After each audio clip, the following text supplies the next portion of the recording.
Before we begin, thank you very much to Philip B. for being a new patron over at patreon.com/TJOmega and putting in a little bit of support to keep the channel going and to keep the videos coming.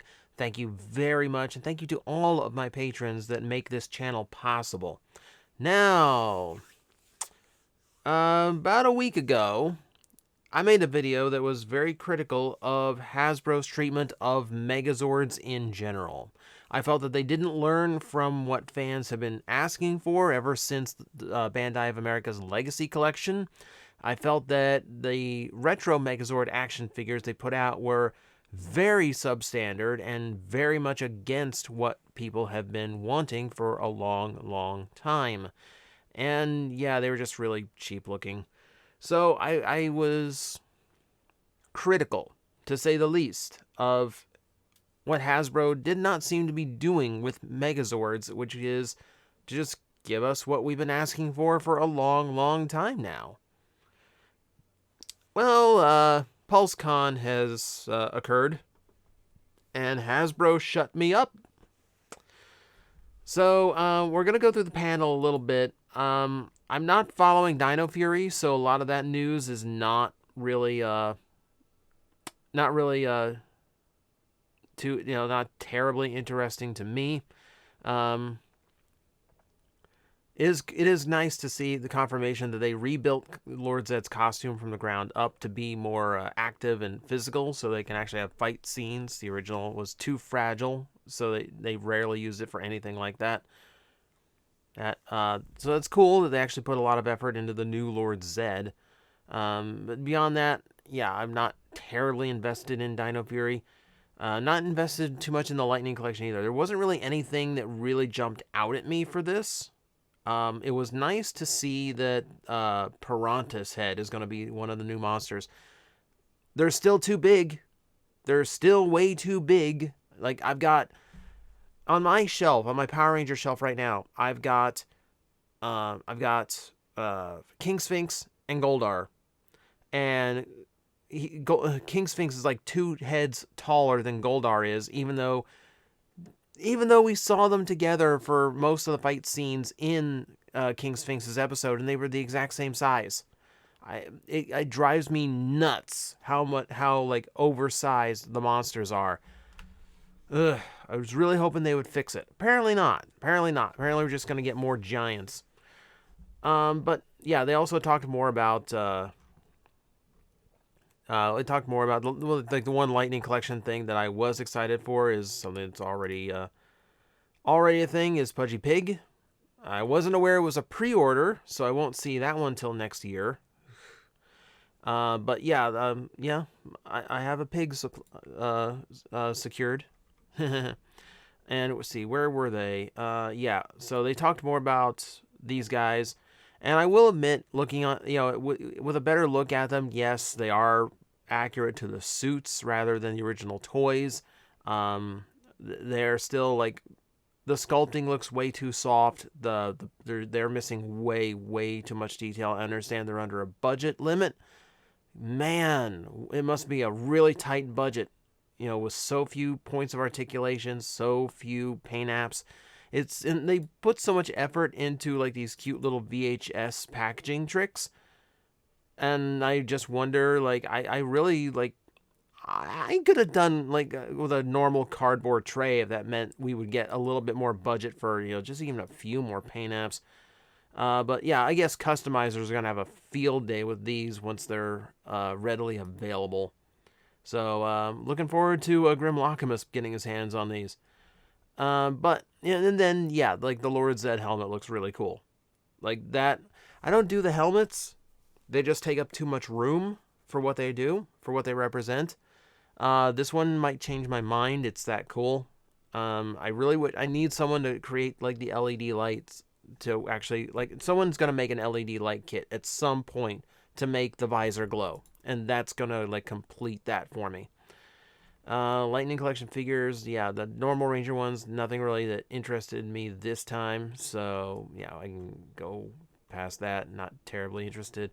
But yeah, like the big thing here, and the big thing about this entire panel was the announcement of the Zord Ascension project, which is described as a whole line of collector-oriented Megazords. The one they showed off at the panel is amazing looking. It's almost a foot tall. The proportions are designed.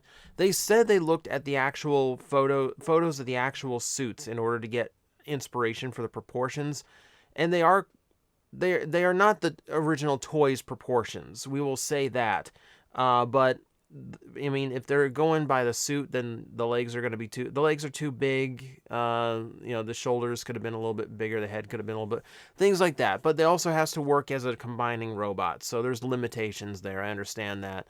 And in that case, the only real complaint would be I think the legs are a little bit too big. But beyond that, he looks absolutely amazing. Like, all the detail is there, paint is there. We see he's got loads of articulation, universal shoulders, elbows, swivels, wrists rotate. He has swappable hands for different poses. Someone at Hasbro, please, I know this is a 3D printed model that is fully painted, so they haven't even gotten to a proper resin proto stage yet. Before you do, what I need for those swappable hands, I need the big mitts, those big chonk hands that the Megazord had in the show, and then I need tiny little cloth glove hands for those times where they needed the suit to be a little bit more dexterous, picking up the sword or angling it. That would be hilarious. I want that. But yeah, this thing looks amazing. It fully transforms. The tank mode exists. They packed it full of little details too. You take off the face is removable, and actually shows the Rangers in the cockpit. That's such a weird detail to include, but very cool that they did. Yeah, it's bizarre, but I like it. And then, yeah, it's 1 1/44 scale. So they include these super tiny Ranger figures too. Since these are 3D print, I'm hoping that there's a little bit more definition to them. I'm not expecting paint, but a little bit more definition to how they look once they get out. So that's a cool little touch. That's a cool little inclusion to have. Yeah, and no, wrong one. Yep, swappable hands. So we're gonna have accessory loadout. It looks phenomenal. It looks like everything I've ever wanted in a retro, upgraded Megazord. And you know what? Throughout the presentation, what I did not hear is the D word. I did not hear diecast. And it does not seem like diecast is going to factor into this. Thank you. Oh, man. But yeah, we can see more articulation. Thigh swivel. That's considering how the legs transform, the fact that thigh swivel exists is actually really, really good and really surprising. Hips look good. He's missing a waist joint. I think the waist joint is the only thing that is not here. I think he even has ankle tilt. At least the Triceratops has ankle tilt. That might not be possible on the Sabretooth. But yeah, the only thing that isn't possible here is the waist joint, and that's because of that Tyrannosaurus tail. For the life of me, I don't know why the transformation for the T-Rex's tail has never been improved. I would love to have some way of segmenting the tail so you could work in a waist rotation. I would love it if this little tip of the tail could fold into the tail rather than just hang off like this superfluous little nub. One of the other things, one of the other photos showed that these cannons can also flip over and shoulder mount too, which is not something he ever did in the show, but I've seen new toys do that, and it does, looks cool enough. So yeah, good feature. Yeah, everything looks so good on this thing. And they said it's a line. They said this is how we're going to do collector Megazords. So I'm trying to wrap my brain around what else, because I mean, obviously at some point a Dragon Zord that goes along with this. That's just a given because, Tommy, Dragon Zord, etc. But if we're thinking full-blown Megazords, you got to go with your strongest ones, right? I don't think you do a Thunder Megazord right away, because that's one of the ones that Bandai of America did, and it lingered a lot. That was the Legacy Megazord you could get on the cheap. Because it was just, no, it's just such a big figure. No one bought it at first. And then everyone bought it when it went on sale. The one that I would love, of course, is for them to pick up where Legacy left off and give me a modern Shogun Megazord. Now, these seem to be taller than the Legacy, so it wouldn't fit in, but it's the Shogun Megazord, so it kind of would. But yeah, that's because that's my favorite. It might not be terribly interesting because it's just 5 robots turning into one big robot, but I love the design, and I would love for them to pick up where Legacy left off. But they're dancing around. Like, this is where I kind of want to discuss a little bit, because they're dancing around the Power Ranger universe with the Lightning Collection. So I think this might be in a similar vein. I think one of the strongest points they could go for would be like the Astro Megazord, because that would just basically be a big transformer, but it's an extremely popular Megazord. Things like Time Force, very popular. RPM, very popular. In Space. Well, I just mentioned In Space. Duh. Jeez. Wild Force. Yeah, Wild Force. I could see that. I'm hard pressed to think of like into modern stuff, because then you lose the collectors. Like, I feel like you have to stay into that, like that butter zone of the first 10 years, and you don't go outside of that too much until you're confident that more stuff like this is going to work. But yeah, Hasbro, I rescind my criticism of your treatment of Megazords. You had a plan all along. You've been working on this for a long time, ever since you picked up the license. And yeah, it looks like it is going to be worth the wait. This seems like, even above the Soul of Chogokin, this seems like the best Megazord toy I've ever seen released. So yeah, I take back every bad thing I said about how you're treating the Megazords. It seems like you've got a plan, and I'm eager to see how that plan comes to fruition.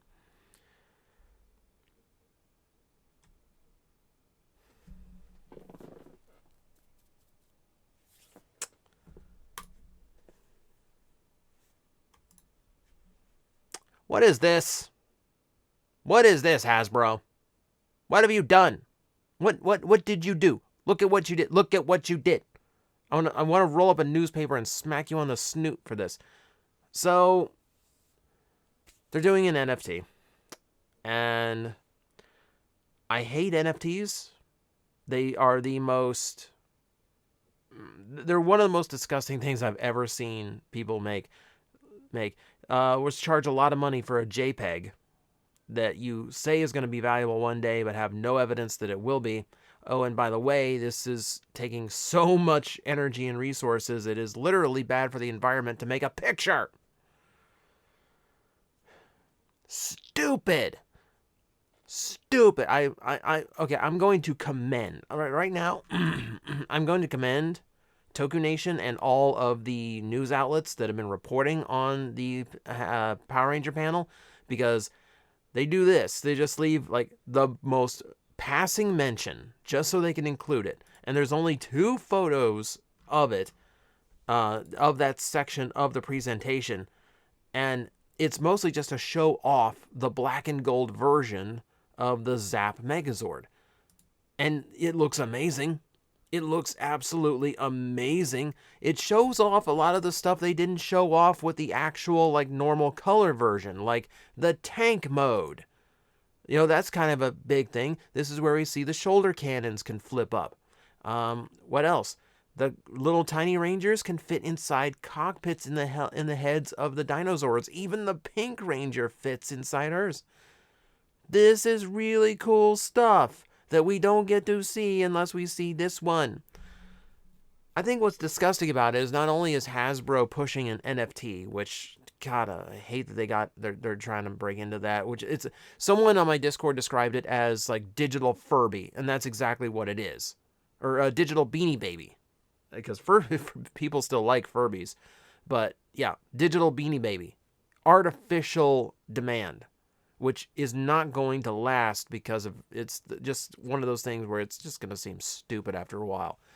But Hasbro took an already disgusting concept And they found a way to make it more disgusting because in order to push their NFT, they include a digital token that you can exchange for this black and gold version of the Megazord.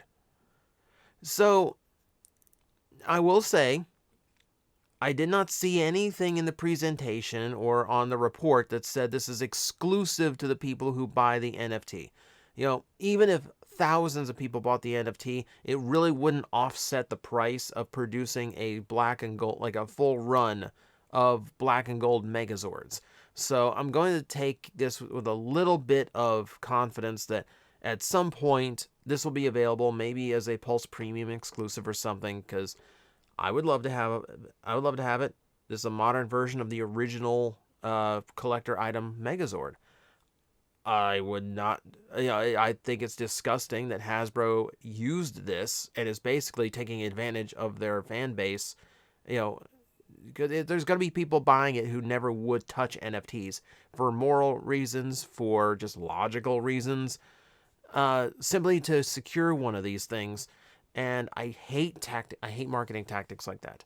So this way they can say that their NFTs sold like really, really well, and then, but even though there's so many people that will only be getting it just to secure one of these. I'm disappointed in you, Hasbro. I'm really disappointed. This is not good. This is not good way of treating your fans. This is just dirty. This is dirty is what it is. It's dirty and manipulative. That's what I don't like. Not only is it in this like super sketchy thing that they're getting into, but they're also found a way to manipulate their fan base with it. I don't like that. I don't like that at all. I hope it flounders. I hope like 3 people bought it. I know there's plenty that will, just because, hey, I'm getting the Megazord. Please don't support this. Like, by the time I put this video out, it's not, the window to buy it is going to be over. Thank God. But please don't support this. Don't endeavor this. When Hasbro inevitably does another one, don't support it. Don't. This is just bad. This is just bad. Bad way of implementing it. Bad in general, but also really just underhanded way of implementing it. Okay, so that is my rant on the my praise and then my rant on the Pulsecon panel for Power Rangers. I am sorry for everything I said about how you're handling the Megazords. You seem to have it on lock, and I'm really looking forward to what comes after the Dragonzord, because I know the Dragonzord's coming right after the Megazord. I'm not angry. I'm disappointed in you, Hasbro. Shame on you. Knock it off with the NFTs. No more. Guys, I am facing the most powerful enemy any YouTuber can face, the algorithm, and I need your help to defeat him. Hit the like button, hit the subscribe button, hit the notification bell, and leave a comment. Every time you do, we attack that algorithm and we drive it back until it can no longer defeat this channel. Thank you very much.